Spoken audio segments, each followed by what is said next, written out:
prenez pas peur avec le bandeau qui va s'afficher sur l'enregistrement, c'est fait pour.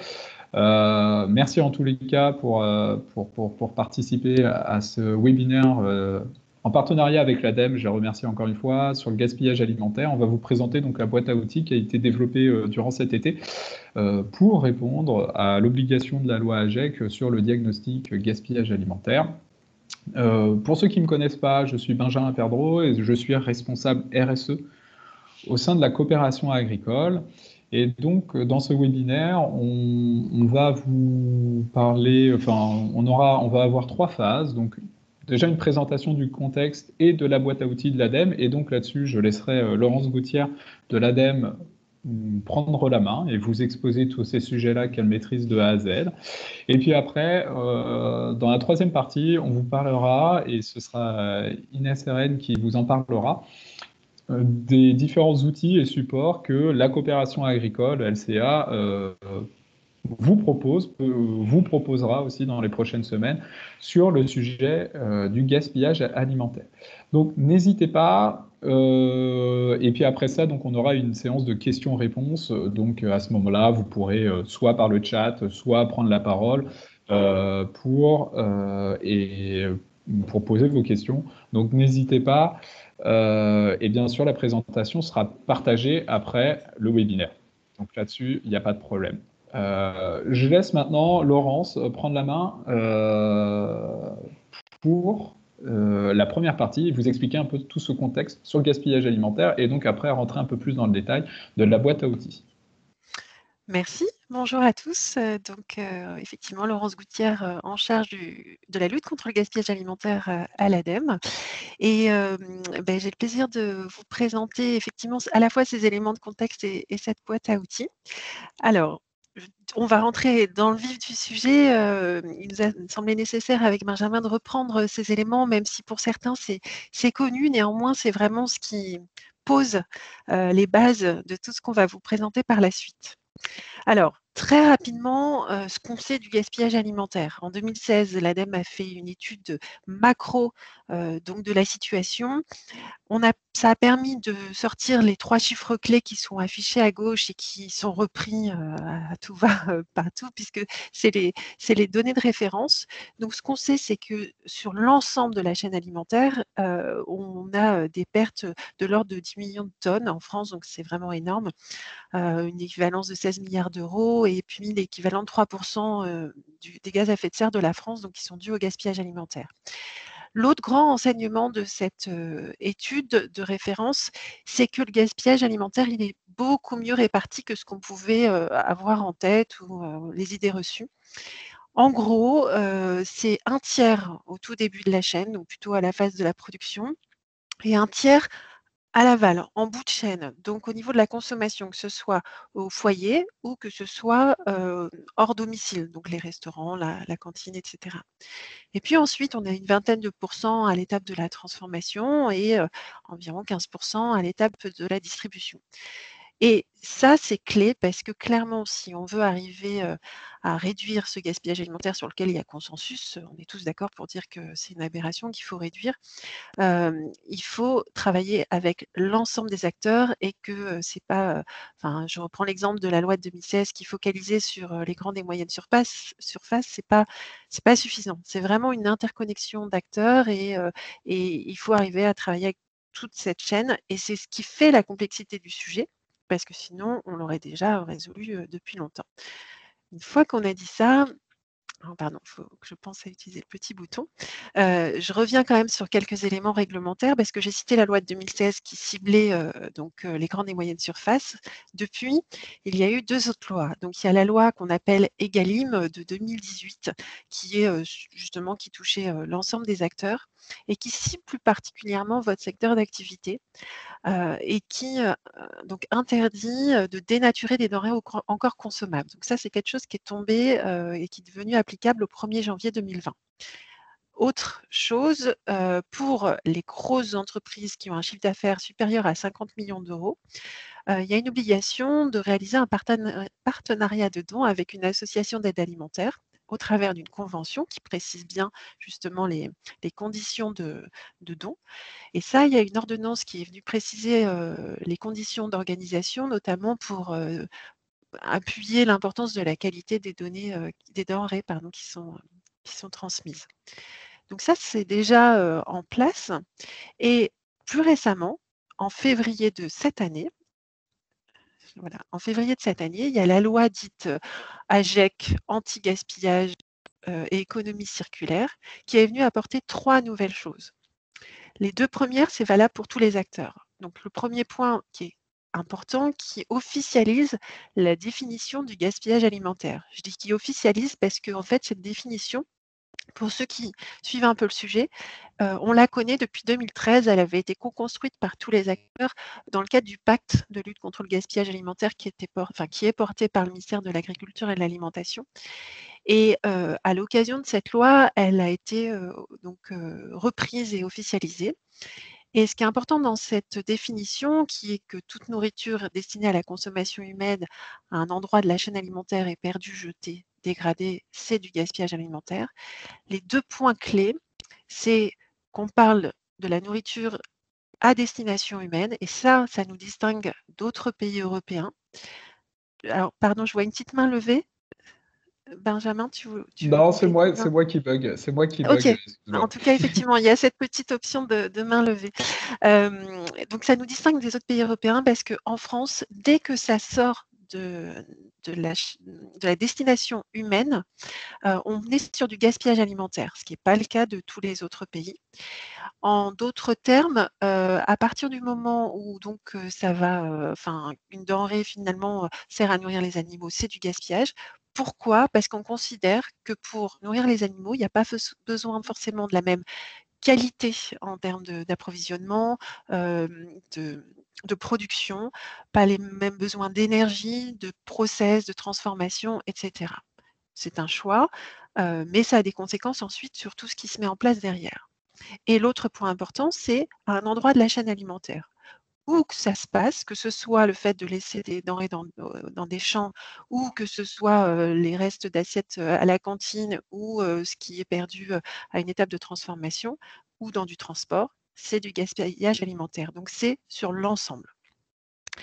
Autre point, important de la loi, c'est un objectif là aussi qui a été concrétisé. Il était déjà existant de manière volontaire, il devient donc, un engagement officiel, de réduire de 50 le gaspillage alimentaire d'ici 2030. Ce 2030, c'est, l'échéance européenne et la France s'est juste distinguée, en avançant cette échéance à 2025 pour les 2 secteurs qui étaient les plus avancés et quelque part, pourquoi ils sont les plus avancés? C'est aussi parce que c'est ceux qui ont été les premiers concernés par, la réglementation, en 2015 pour la restauration collective et en 2016 pour la distribution. Donc ils ont déjà, mis en place un certain nombre d'actions. Donc le législateur a souhaité, être encore plus ambitieux pour ces 2 secteurs. En revanche, pour la consommation, la production, la transformation et la restauration commerciale, on est à échéance 2030. Quoi qu'il en soit, 2030, c'est très rapide et 50 c'est très ambitieux. Enfin, et c'est ce sur quoi on va, zoomer de plus près aujourd'hui, c'est cette obligation de réaliser une démarche est très, très large, comprenant un diagnostic et ce, avant, la fin de cette année. Une fois qu'on a ça, il y avait pas grand-chose d'autre, c'est-à-dire qu'aucun décret, n'était prévu, enfin n'est prévu, pour préciser ce qu'il y avait derrière cet article et là, on s'est dit sur la base de notre expérience qu'il était urgent de pouvoir, donner, des billes aux acteurs pour pouvoir mettre en place ce diagnostic. Alors pour ça, donc on avait, 2 retours d'expérience. Le premier, c'est un accompagnement de 19 industries agroalimentaires entre, 2017 et 2018. Donc une opération qu'on appelle opération témoin, qu'on avait menée avec l'ANIA, l'ILEC et ex la coopération agricole comme de France. L'idée de cet accompagnement, sur, quasiment, 2 ans, c'était, donc sur un ensemble d'industries avec, enfin vraiment très, très variées qu'on a souhaité le plus représentatif possible, aussi bien, sur de la production de viande, de petits pains, de saumon et cetera. De pouvoir faire un diagnostic complet. Ce diagnostic, est très fin, a permis d'évaluer en moyenne, et j'insiste sur cette notion de moyenne parce que je vous laisse imaginer les contrastes entre les différents secteurs d'activité, mais en moyenne, on était à presque 10 de pertes sur les activités, avec, l'équivalent de 4 un peu plus du chiffre d'affaires, voilà, quelque chose d'assez, impactant. Et ensuite, suite à ce diagnostic, donc on a mis en place un plan d'action co-construit avec les acteurs, donc pour le coup un plan d'action spécifique à chaque site, un accompagnement sur la mise en œuvre sur 9 mois, de mémoire de ces actions et une évaluation finale. Et ensuite, toujours en extrapolant à la fois sur l'ensemble des activités des 19 sites et sur une année, on estime que les actions mises en place, qui étaient des actions plutôt simples, sans gros investissements, ont permis de réduire de moyenne de 15 les pertes alimentaires. Voilà, ce qui représente en moyenne, une économie de 67 000 €.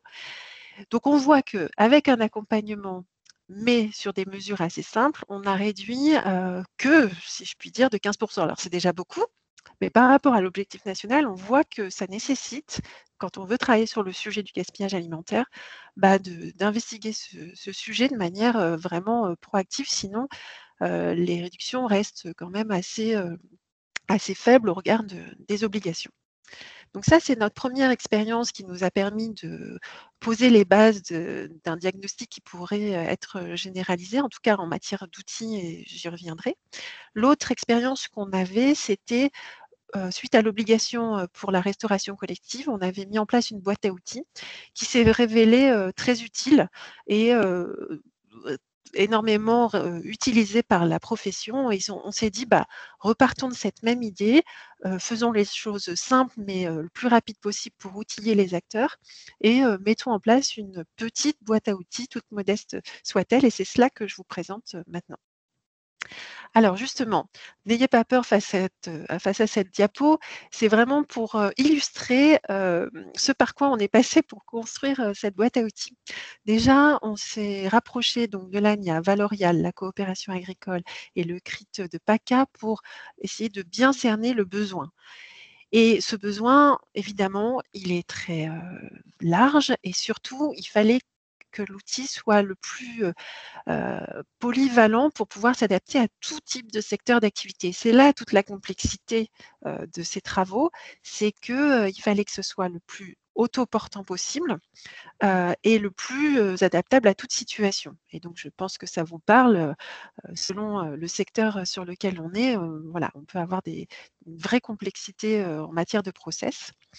Et il fallait qu'on puisse aussi, être, par niveau, c'est-à-dire, pouvoir enfin, donner envie à une entreprise qui n'a encore rien fait et qui ne sait pas trop par quel bout prendre, l'exercice, donc de manière assez simple et le plus pédagogique possible, comme s'adresser à une entreprise qui est déjà, qui a des indicateurs, qui suit déjà les choses, en interne depuis un certain temps.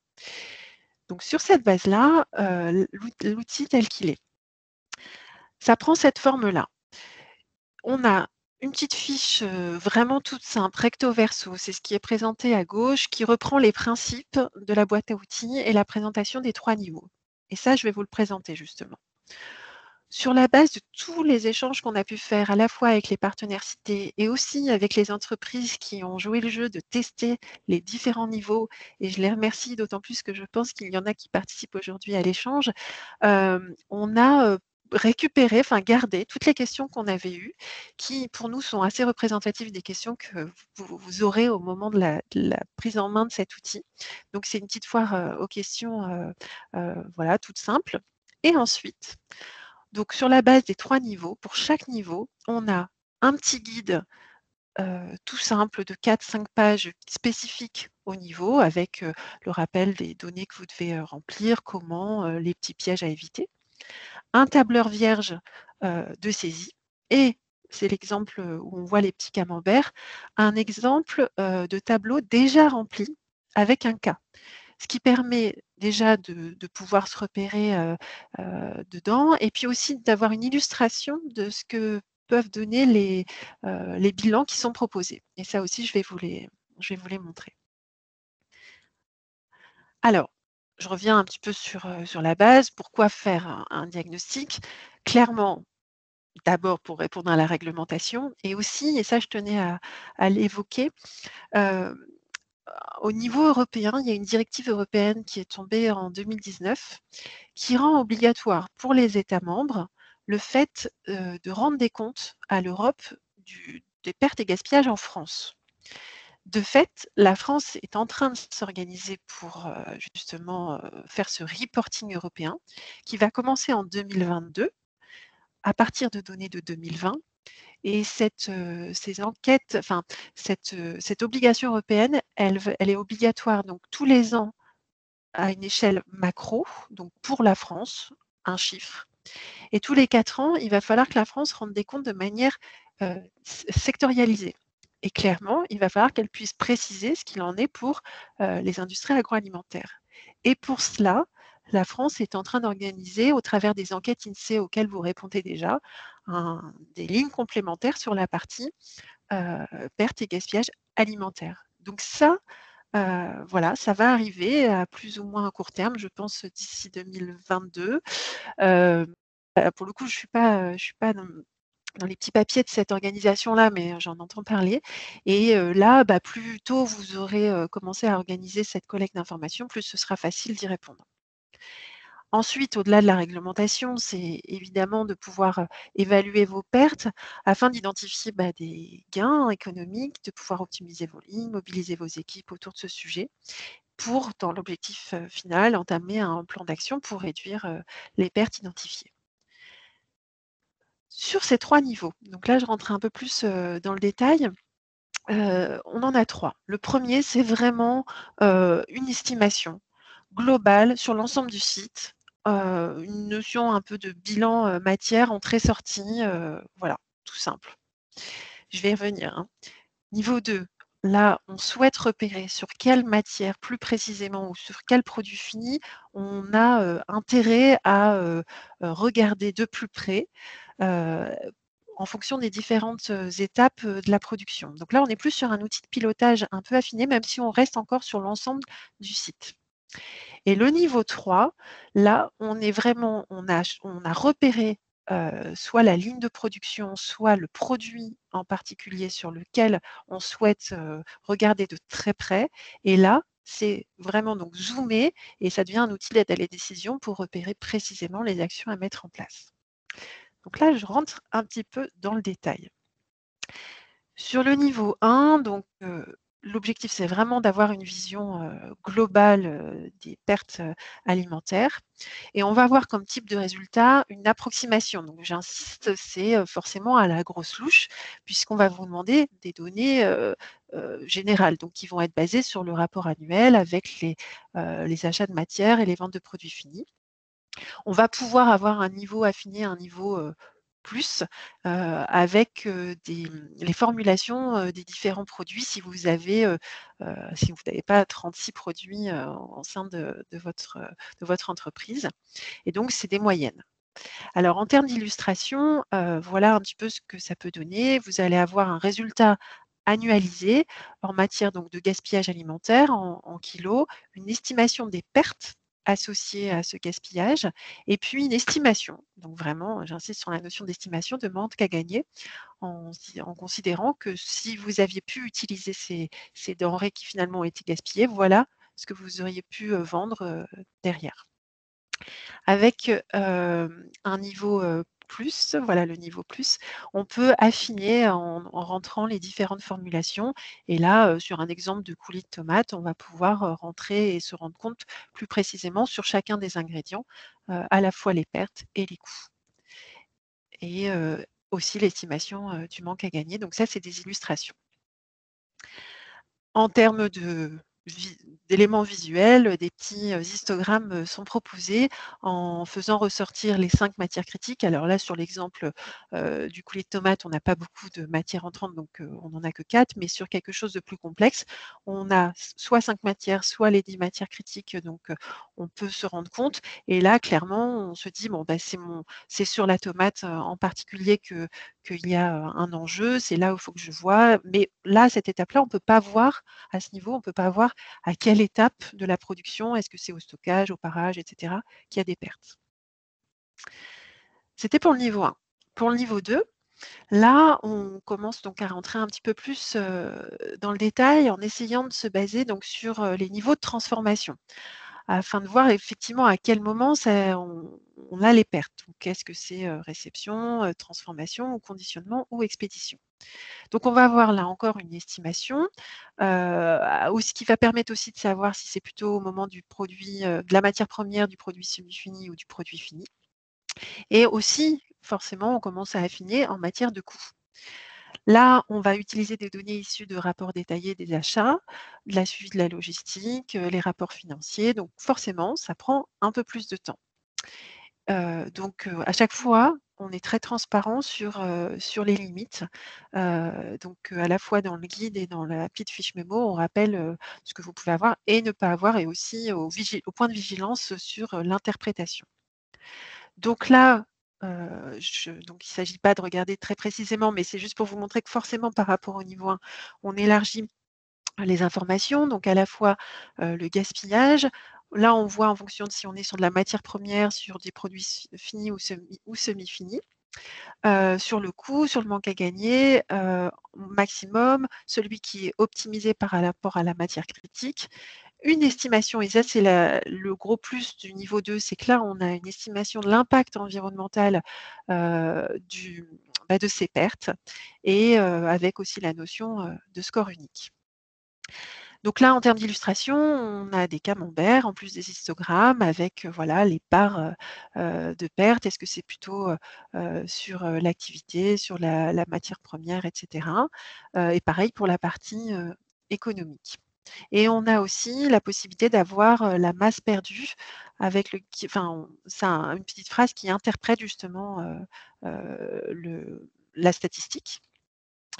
Et là, on a aussi, tenté de faire une évolution justement, du chiffre d'affaires, en fonction des mesures, gaspillage. Donc, en fonction des stocks, en fonction, des matières premières, et si on optimisait, le process, voilà, les gains qui pourraient être, envisagés.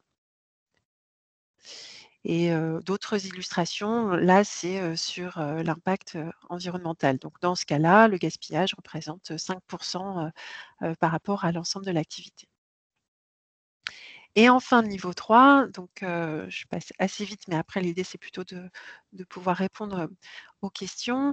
Là, cette fois-ci, donc on est sur donc on est à une notion de cartographie sur un produit que vous aurez choisi, que vous aurez identifié éventuellement via les autres niveaux, pour avoir quelque chose de détaillé, soit sur le produit, soit par famille de produits, et sur les différentes étapes, avec un calcul qui se voudra le plus précis possible, et une notion de coût complet. Donc là, on rentre notamment des notions de de temps d'équivalent temps plein, pour le personnel, de l'énergie consommée, et cetera. Donc pour ça, il n'y a pas photo, il faut faire des campagnes de pesée, c'est-à-dire, il faut, effectivement, peser et suivre, sa ligne de production, ou faire, des calculs, voilà, autres pour, justement interpréter ces pesées, et pour pouvoir, suivre de manière détaillée, la production aux différentes étapes. En général, ce niveau se fait avec l'accompagnement d'un prestataire, ou alors, avec, la voilà, quelqu'un qui passe du temps, pour, mettre en place ce suivi-là. En termes, donc de sortie, donc là, on va avoir, des données à la fois sur la réception, le calibrage, enfin à toutes les étapes. Donc là, c'est vraiment intéressant pour, mettre en place un plan d'action, à la fois sur les masses, les coûts et l'empreinte, sur, les gaz à effet de serre. Donc des choses détaillées, là aussi en fonction, voilà, matières premières, emballage, électricité. Donc vous allez avoir les coûts détaillés à chaque fois pour l'ensemble de ces pertes. Les coûts unitaires de production, les coûts totaux, hem et pour à la fois pour la production et pour les pertes. Donc des illustrations, en matière, d'histogramme, à la fois par ingrédient et par étape. Alors, comment utiliser ces résultats? Je vous rassure tout de suite, bien que l'ADEME ait mis à disposition l'outil, derrière nous, on n'en suit pas les résultats. C'est-à-dire que c'est une mise à disposition d'un tableur Excel libre d'accès, totalement ouvert. C'est-à-dire qu'on a protégé, les feuilles, pour éviter de modifier, quoi que ce soit, mais la protection, saute via, l'icône, «ôter la protection», il n'y a pas de code. Donc c'est ouvert, vous pouvez totalement vous approprier ces outils-là, les personnaliser et nous derrière on ne récolte rien. Donc c'est juste une mise à disposition, d'un tableur pour vous faciliter l'exercice et pour vous aider à appréhender, le fait de faire un diagnostic. Donc c'est un outil qui est totalement interne pour vous et en aucun cas on ne centralisera quoi que ce soit. L'attention on vous donne, c'est que forcément plus l'analyse est fine, plus les leviers de réduction vont être faciles à identifier et plus on va avancer dans les niveaux, plus il peut être pertinent de se faire accompagner parce que forcément c'est du temps et ça peut, être assez, voilà, complexe pour appréhender les différents points, même si, pour vous, je pense que c'est, quelque chose d'assez, classique en termes de suivi. Et alors, les ressources disponibles pour finir, donc cette boîte à outils, elle est disponible sur un site qui s'appelle Optijet, donc vous aurez le lien, vous arrivez directement donc sur, ce que je vous ai présenté. Et pour info, j'ai remis le lien vers, l'opération témoin, de 2018 parce que c'est assez, riche d'enseignements sur, à la fois les étapes du diagnostic, mais surtout sur les actions. Et là, vous retrouvez à la fois une infographie qui présente les résultats, mais aussi un petit livrable qui reprend toutes les actions qui ont été mises en place. Et là, je trouve que c'est un beau catalogue, sur lequel on peut, s'appuyer, mais aussi pour les 19 entreprises, les résultats et les actions mises en place. C'est forcément un exercice, rapide et donc un petit peu, contraignant. Je vais passer la parole donc à Benjamin pour présenter l'accompagnement de la coopération agricole. J'ai vu qu'il y avait plein de choses, de questions, je n'ai pas pu les lire, mais évidemment, ensuite, Oui, je suis. merci en tous les cas, Laurence, pour cette présentation exhaustive, aussi bien du contexte et puis du travail qui a été réalisé cet été pour établir et proposer et diffuser cette boîte à outils pour répondre à cette obligation de diagnostic gaspillage alimentaire dans les entreprises. Très intéressant et effectivement, il y a eu quelques petites questions et j'ai su y répondre, mais juste après, on fera une séquence de questions-réponses si vous en avez d'autres. Maintenant, je vais donner la main à Inès pour présenter un peu ce que la coopération agricole propose ou va proposer dans les prochaines semaines sur l'accompagnement sur le sujet du gaspillage alimentaire. Inès? Oui, si tout le monde m'entend. La coopération agricole, s'est engagée depuis longtemps, sur le gaspillage, alimentaire avec, par exemple, la signature, dès 2013 du pacte, national de lutte contre le gaspillage alimentaire. On a aussi accompagné, des coopératives, par exemple, sur les actions collectives comme, EFL Témoin, Défi Anti-Gaspi ou les pactes de date de consommation. Et aujourd'hui, on vous propose plusieurs, accompagnements, en fait, au niveau national et régional sur ce sujet. Donc, par exemple, pour accompagner dans la réduction des pertes, alimentaires en favorisant le don, il y a une mise à disposition d'une trame de convention pour établir un partenariat avec les banques, alimentaires. On a aussi fait une liste de l'ensemble des banques alimentaires et aussi très prochainement, on espère début 2021, la publication d'un guide, du don alimentaire. Donc ça, c'est plutôt pour le côté, voilà, sur le don alimentaire avec aussi des échanges qui ont eu lieu avec Solal, l'association, etc. Mais on a aussi une proposition on a aussi mis en place, qui vont arriver, des fiches filières et des fiches leviers qui vont bientôt être publiées sur donc des fiches filières qui vont être une première approche des données clés et des enjeux du gaspillage alimentaire par filière. et des fiches leviers qui, elles, vont plutôt se centrer du coup sur les grands types d'actions possibles avec des exemples et des outils à disposition qui existent aussi par ailleurs dans d'autres organisations, etc., pour faire un peu une synthèse de ce qui peut être utile au niveau de la mise en place d'actions. Donc ça, c'est un peu voilà, un premier accompagnement global. Et là, aujourd'hui, ce qui va être vraiment à mettre, ce qu'on vous propose d'innovant, ça va être 2 accompagnements en fait. Donc un accompagnement d'abord, enfin, 2 accompagnements qui reposent sur l'outil de diagnostic de l'ADEME. Et on va avoir 2 accompagnements. Donc un premier accompagnement qui repose sur le niveau 1 de l'outil de diagnostic de l'ADEME et qui va permettre du coup de répondre à l'obligation réglementaire, puis après d'avoir une estimation globale des pertes sur l'ensemble du site, ce qui permet justement d'avoir une première sensibilisation sur le sujet du gaspillage alimentaire. Donc ça va être un accompagnement sous forme d'ateliers collectifs en région d'une demi-journée. Et on vous propose du coup au cours de ces ateliers d'abord une sorte de mise en contexte et de saisir les enjeux du gaspillage alimentaire, de réaliser le diagnostic de niveau 1, donc avec un accompagnement étape par étape sur la lecture du fichier Excel pour le compléter. Et aussi des précisions en général sur l'accompagnement plus régional, puisqu'on a des réseaux et des accompagnements, des actions qui vont être plus spécifiques selon votre région ou selon votre filière. On a déjà un premier atelier qui a eu lieu en PACA hier. Il y en a d'autres ateliers qui vont arriver en Nouvelle-Aquitaine le 26 novembre, en Occitanie le 4 décembre et dans les autres régions, ce sera plutôt début 2021. Donc voilà, c'est un atelier qui permet de s'informer sur le sujet du gaspillage alimentaire, qui permet de mobiliser déjà les équipes sur le sujet et d'initier une démarche de lutte contre le gaspillage alimentaire avec une estimation globale sur l'ensemble du site.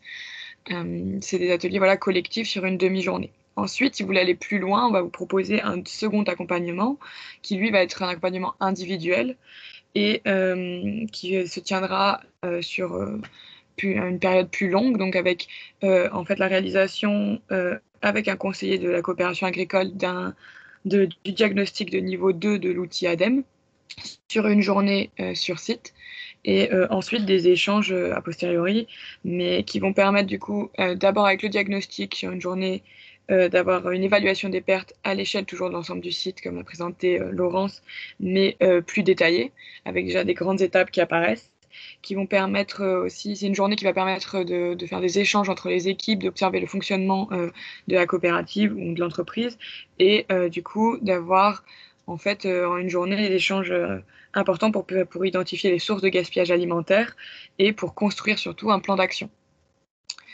Donc ça, c'est vraiment le point clé de ce niveau d'accompagnement, c'est qu'il est vraiment individuel sur une période plus longue avec la possibilité a posteriori d'un plan d'action concret co-construit avec un conseiller et la coopérative, entre un conseiller et la coopérative. Et on a aussi après une possibilité de suivi plus longue, c'est-à-dire que si vous souhaitez avoir un accompagnement sur le long terme, sur la mise en place des actions et d'avoir un référent justement pour échanger sur les points de blocage ou sur la communication autour de votre plan d'action, vous pouvez toujours voilà, vous tourner vers ce second accompagnement qui est individuel. Donc ce niveau permet voilà, une cartographie plus détaillée mais globalisée malgré tout des pertes sur le site, sur l'ensemble du site. Il va permettre de mettre en place un plan d'action de lutte contre le gaspillage alimentaire.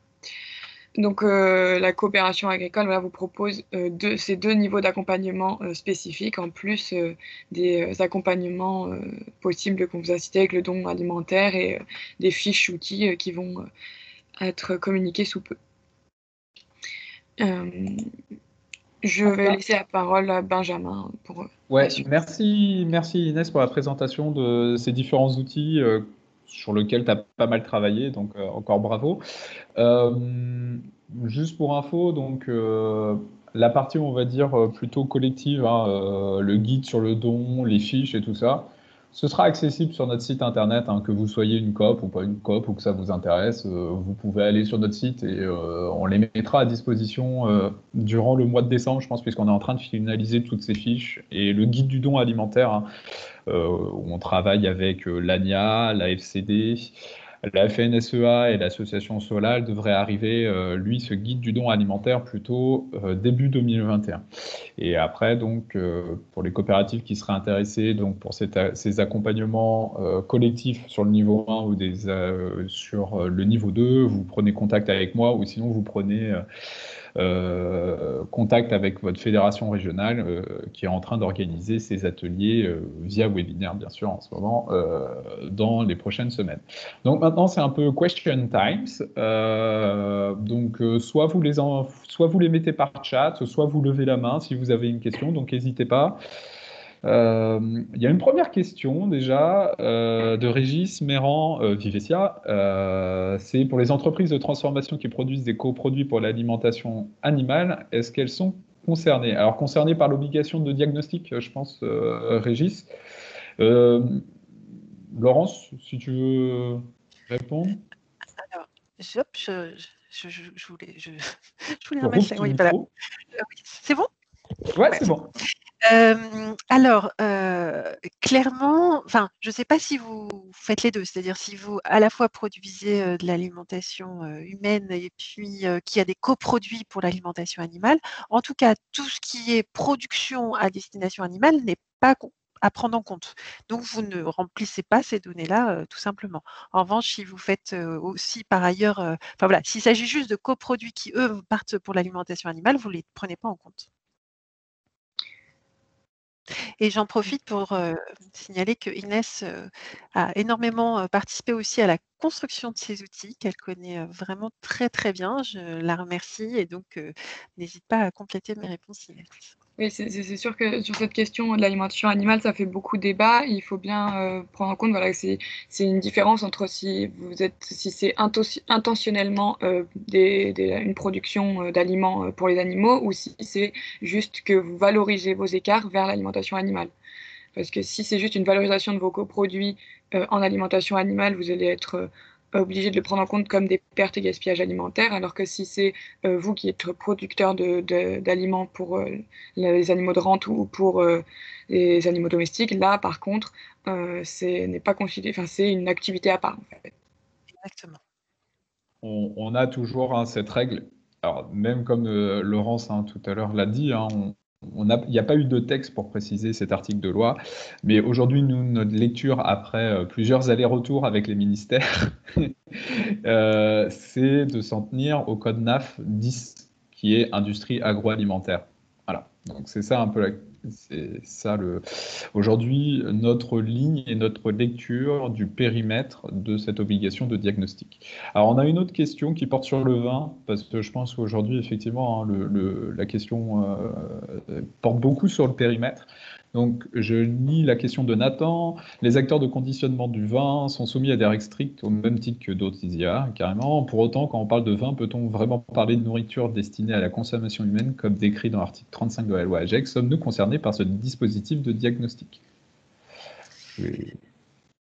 Classique. On en a déjà évoqué sur le vin et pour moi à chaque fois ça va être la même réponse. C'est le vin, on n'est pas sur un code NAF 10, donc le secteur du vin est exclu de cette obligation de diagnostic. Je crois sur tout ce qui est boisson, c'est le code NAF qui commence par 11, donc le vin devrait être exclu. Laurence, si tu veux rajouter. Oui, disons que c'est écrit nulle part, donc c'est toute l'ambiguïté, mais en effet, puis ça n'a pas de sens. Donc pour moi, c'est exclu aussi. Alors, ouais, merci. On a une petite question. Est-ce que cette obligation pourrait s'étendre ensuite aux coopératives agricoles qui ne transforment pas? Bonne question. Oui, dans le sens où, enfin, on ne sait pas, enfin, vous voyez, tous les 2 ans, il y a des nouvelles obligations qui arrivent. Pour autant, c'est pas l'idée.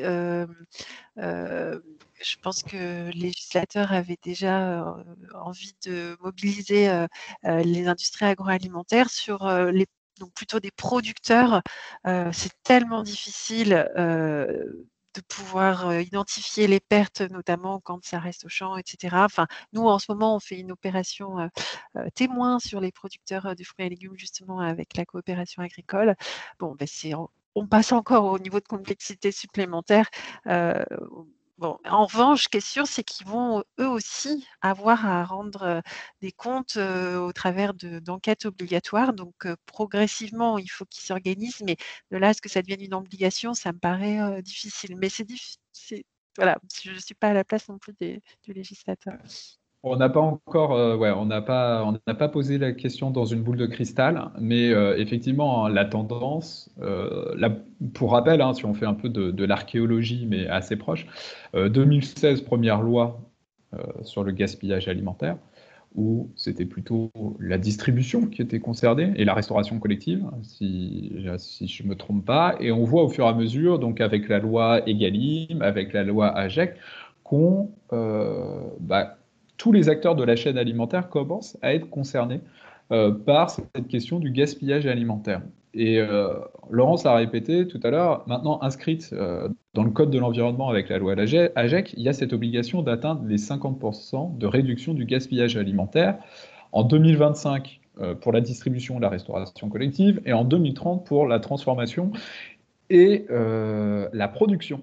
Et aujourd'hui, c'est vrai que la production est un peu le maillon qui, qui n'a pas d'obligation réglementaire sur le sujet du gaspillage alimentaire. Donc, bon, même si aujourd'hui il n'y a rien dans les tuyaux, on peut prévoir que quand même dans les prochaines années, il devrait y avoir quelques réglementations sur le sujet. C'est pas sûr à 100%, mais c'est la tendance en tous les cas des dernières années. Et une petite information aussi dans la loi AGEC, donc de cette année, il y a aussi inscrit alors quelque chose qui est très flou aussi, c'est une notion de label anti-gaspillage qui pourrait être attribué à tout acteur qui contribue à la réduction du gaspillage alimentaire. Alors là, comment évaluer donc si un acteur réduit effectivement? Donc il y a un décret qui va sortir de façon imminente là-dessus. Donc il va y avoir des référentiels qui vont être établis par secteur d'activité, parce qu'on ne peut pas demander les mêmes exigences, enfin les mêmes contraintes selon les types de secteurs. Mais ce qui est sûr, c'est que pour pouvoir obtenir ce label, il faudra pouvoir montrer qu'on réduit. Et donc pour montrer qu'on réduit, il faut avoir un point zéro et des différents points d'évaluation, donc pouvoir mettre en place des diagnostics. Et donc, quoi qu'il en soit, cet exercice de diagnostic, il est plutôt il faut s'y mettre. Déjà en niveau 1, je pense que voilà. Déjà, si vous faites ça, tout le monde sera content. Après, le niveau 2, il est vraiment là, et le niveau 3 pour vous aider, vous, à mettre en place des actions dans l'idée de réduire et de faire des économies. Et quand même, l'enseignement de l'opération témoin, c'est que même les entreprises qui nous disaient non mais évidemment qu'on ne fait pas de perte puisque c'est notre matière première, on va pas la gaspiller. Pour autant, il y a toujours des choses à améliorer et il y avait toujours des choses à corriger. Donc, c'est quand même intéressant de faire l'exercice. Oui, effectivement, hein, ça c'est le prochain bon sujet, le label anti-gaspi qui est proposé par la loi AGEC. On espère que nous, on participera aux concertations pour rédiger ces référentiels, en tous les cas, dans les prochaines semaines. Ça, je peux vous rassurer là-dessus. Alors, pour information, le premier référentiel se fera sur la grande distribution. Donc, c'est eux qui vont essuyer les plâtres. Et c'est quelque chose, ce référentiel sera construit évidemment en concertation avec les acteurs. D'accord, super. Est-ce que vous avez d'autres questions ?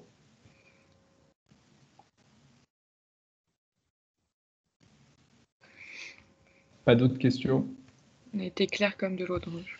C'est ça. Ne soyez pas timide. J'imagine que les accompagnements en région sont faits par les antennes régionales. Ouais, c'est ça. Vous avez formé les correspondants régionaux?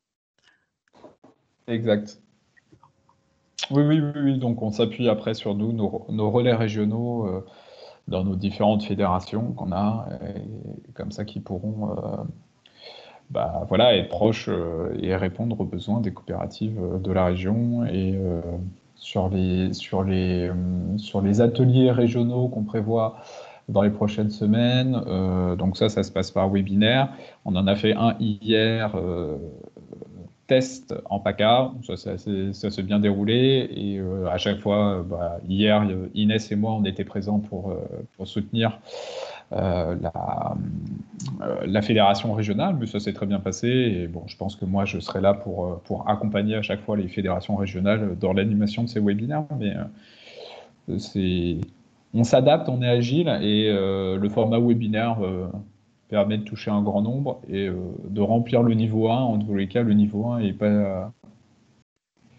est assez simple en fait pour être complété en collectif via un webinaire. Justement, il y a une question sur la durée. Quelle est la durée estimative d'un diagnostic de niveau 1 ? Pour compléter, nous, le webinaire qu'on propose, c'est 2h30 à peu près de webinaire. Pour le compléter seul, c'est quand même selon en fait la disponibilité de vos données aussi. Si vous avez accès facilement aux informations demandées, ce sera beaucoup plus rapide que s'il faut aller chercher dans les fins fonds des dossiers du contrôle de gestion des données. Après, le niveau 1, c'est quand même des données assez globales, donc a priori, c'est un diagnostic qui se fait rapidement. Nous, là, hier, dans l'atelier en PACA, on pouvait réaliser le diagnostic au cours du webinaire. Il faut préparer les données, c'est ça qui est le plus chronophage, on va dire, c'est d'aller récupérer les données qu'on va intégrer dans l'outil. Mais sinon, l'outil, il y a 3 onglets à compléter et une dizaine de cases. Inès, tu m'arrêtes si je raconte n'importe quoi. Mais donc voilà, c'est assez simple. Nous, on est là juste pour vous accompagner. Le gros du travail, c'est d'aller récolter ces données en amont de la réunion. Pour la question suivante sur le calcul financier, est-ce que le coût de destruction ou de prise en charge des déchets du gaspillage dû au gaspillage ont été pris en compte dans vos évaluations ? Laurent, si tu veux préciser, mais... Alors, c'est le cas, j'ai juste un doute, pardon, si c'est si c'est dès le niveau 2 ou dans le niveau 3, il me semble que dès le niveau 3, il me semble. Niveau 3. Le niveau 2, il va être plus... Enfin, il y a une prise en charge, il y a une prise en fait globale un peu des coûts. Donc, on peut dire qu'il y a une prise en charge, par exemple, on peut intégrer le coût de main-d'œuvre que ça représente, mais sinon, c'est plutôt au niveau 3 qu'il y a une précision en fait et que ça rentre dans le calcul, surtout des manques à gagner, etc. Pour le calcul du coût de destruction. Puisque le niveau 2 reste encore avec une vision d'identifier surtout les sources et ensuite les valorisations a posteriori ou la gestion des déchets. Il me semble. Et pour l'autre question à nouveau sur le périmètre, mais plutôt est-ce qu'il faut en faire partout ou seulement un global? Alors, encore, on est sur notre lecture, hein, qui n'est pas précisée par différents textes. Malheureusement, ça aurait été plus simple. Mais nous, c'est par SIRET, l'analyse qu'on fait. Donc, par établissement, il faut réaliser un diagnostic. Donc, on n'est pas au niveau du SIREN, qui est souvent plutôt groupe. Là, on est SIRET établissement par établissement. Donc, ça veut dire que vous avez plusieurs sites de production avec un code NAF 10 qui commence par 10. Et ben, il faut le réaliser pour ces différents sites. Ce qui est dans la logique du législateur, puisqu'on est dans une logique, le diagnostic, il est là, rappelez-vous, l'article, c'est l'obligation de mettre en place une démarche de lutte contre le gaspillage alimentaire, incluant un diagnostic. Donc, pour pouvoir mettre en place des actions de réduction, il faut que ce soit à l'échelle du site de production. Voilà, et parce que si c'est à l'échelle du groupe, on n'a pas suffisamment de finesse pour réduire. Alors, c'est une bonne question. Est-ce que les 50 millions de chiffre d'affaires, alors là, c'est pour le don.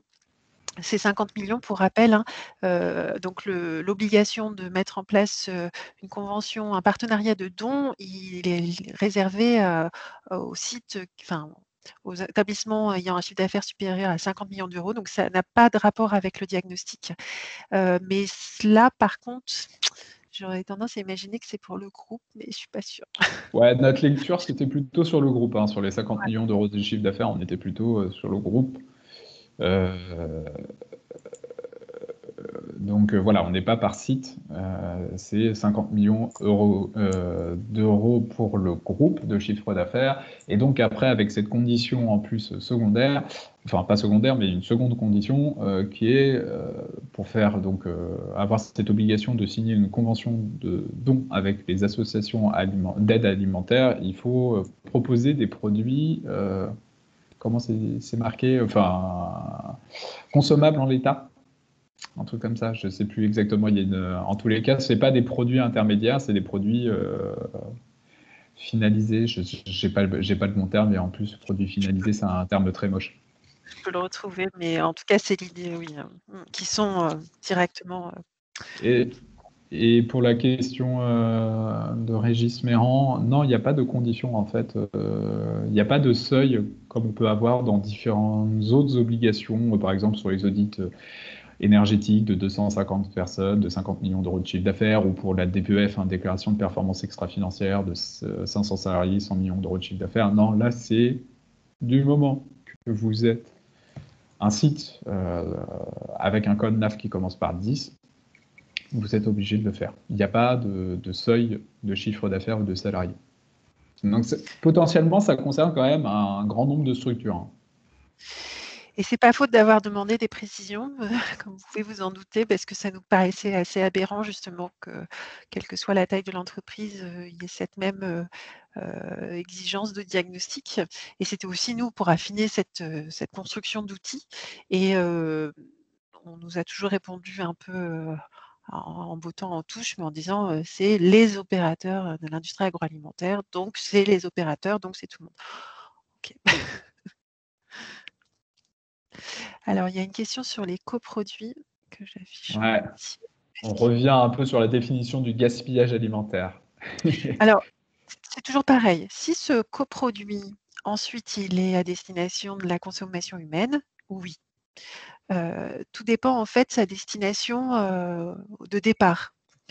Comme l'a rappelé Inès. Donc, au moment de l'étude de 2016, tout ce qui était au départ prévu pour l'alimentation humaine a été pris en compte.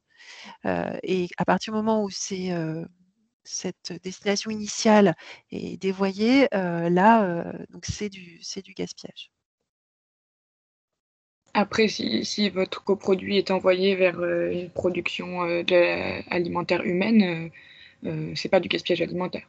En fait, tout ce qui est don vers une association d'aide alimentaire ou transformation, typiquement des, je sais pas, des brisures de gâteaux qui sont récupérées pour faire autre chose. Enfin, pardon, je suis pas à partir du moment où ils sont réutilisés pour faire l'alimentation humaine, c'est pas du gaspillage. Si vous revendez aussi certains de vos coproduits à une industrie agroalimentaire, c'est pas du gaspillage alimentaire. Du coup, si c'est un déchet aujourd'hui non valorisé, il n'est pas compté, je suppose. Alors si c'est un déchet alimentaire qui pourrait être valorisé, mais qui ne l'est pas aujourd'hui, c'est considéré comme du gaspillage alimentaire.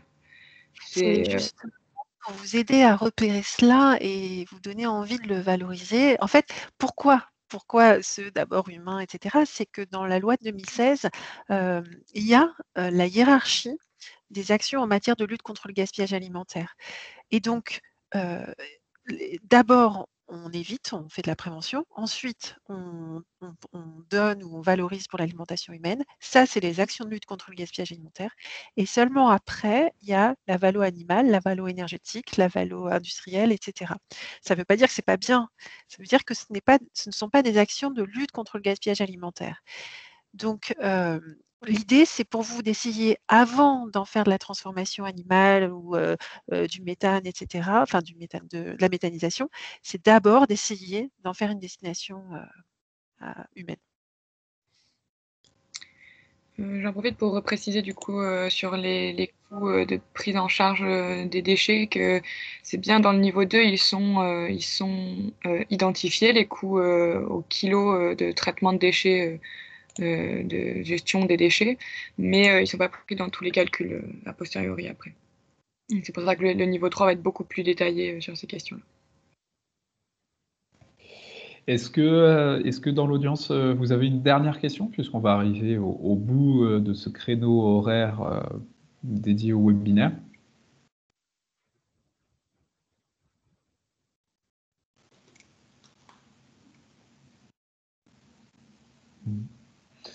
Bon, je considère qu'on a répondu à l'ensemble de vos questions, et plutôt de façon claire et précise, puisqu'il n'y en a pas d'autres. Donc en tous les cas, vous aurez les supports, il y aura le replay qui sera également diffusé.